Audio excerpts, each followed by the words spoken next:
Здравейте и добре дошли в Language Box BG, езиково училище онлайн. Днешният урок е посветен на конструкцията there is, there are, която на български превеждаме като има. Използваме there is или there are, когато споменаваме нещо за първи път. Използваме there is с неброими съществителни или за съществителни в единствено число.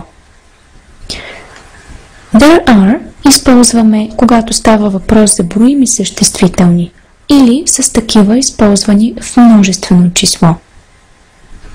И двете форми there is и there are превеждаме като има, в смисъл на нещо го има някъде, нещо се намира някъде.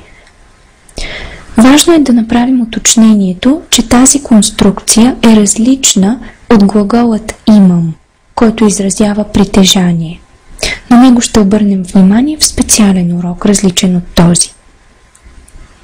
Нека направим и кратко разграничение между броими и неброими съществителни в английския.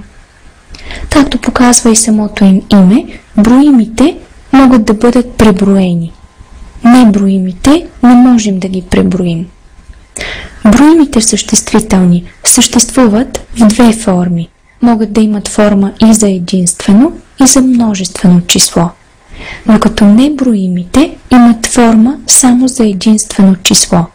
Те не правят множествено число по начините, за които сме говорили в един от предишните уроци. Нека разгледаме няколко примера. There is a chair